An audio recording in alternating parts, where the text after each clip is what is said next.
يلا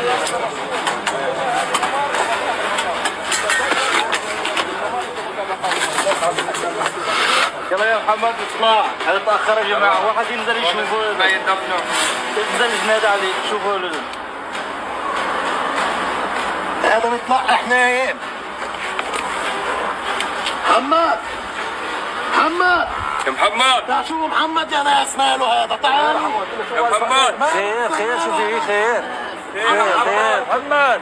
ولا تحسبن الله غافلا عما يعمل الظالمون إنما يؤخرهم ليوم تشخص فيه الأبصار مهطعين مقنعي رؤوسهم لا يرتد إليهم طرفهم. میرے مسلمان بہنوں اور بھائیوں، دل دہلا دینے والا یہ منظر دیکھیے. ہم میں سے کوئی نہیں جانتا کہ موت کب آ جائے، پھر بھی بے خوف گناہ پہ گناہ کیے چلے جاتے ہیں.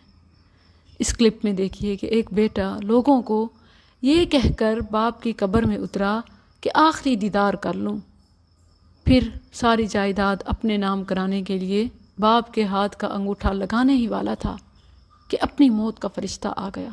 یہ منظر بار بار دیکھیے اور اپنا جائزہ لیجئے کہ ہماری زندگی میں جو بھی ظلم، زیادتی، عصیان، دوسروں کو تکلیف پہنچانا، کسی کا حق کھانا، یا آج کل ایک اور بڑھتا ہوا گناہ غیر محرم کی محبت دل میں پالنا اور پھر چٹ چیٹ پہ لگے رہنا، اگر اسی پر موت آ گئی تو کیا ہوگا؟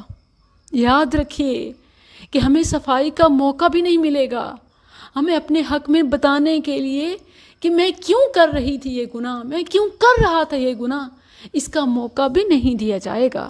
جواب ہمارا نہیں چلے گا کہ ساری نمازیں تو پڑھتے تھے، حج بھی کیے تھے، روزے بھی رکھے تھے، اگر خاتمہ گناہ پر ہو گیا، موت برائی کرتے ہوئے آ گئی تو جواب دینے کا، صفائی پیش کرنے کا موقع بھی نہیں ملے گا. صحیح بخاری میں رسول اللہ صلی اللہ علیہ وسلم کا فرمان، انما الاعمال بالخواتیم، عملوں کا اعتبار خاتمے پر ہے. کوئی بھی گناہ کرنے سے پہلے، کوئی بھی برائی اگر جاری رکھے ہوئے ہیں تو ایک بار سوچ لیجئے کہ اس پر موت آ گئی تو کیا ہوگا. ساری زندگی کی عبادات تک ضائع ہو سکتی ہیں کیونکہ عملوں کا اعتبار خاتمے پر ہے.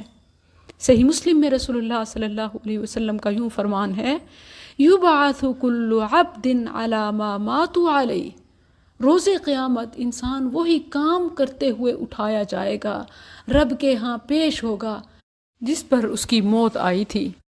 زندگی میں نیکیاں زیادہ ہیں تو امید رکھ سکتے ہیں کہ نیکی پر ہی موت آئے گی، اور اگر گناہ زیادہ ہیں تو یاد رکھیے سلف صالحین کا یہ موقف ہے اور وہ یہ نصیحت کرتے تھے، اس نے خاتمہ بالخیر بائی چانس نصیب نہیں ہوتا بلکہ زندگی بھر کا تقویٰ ہوتا ہے.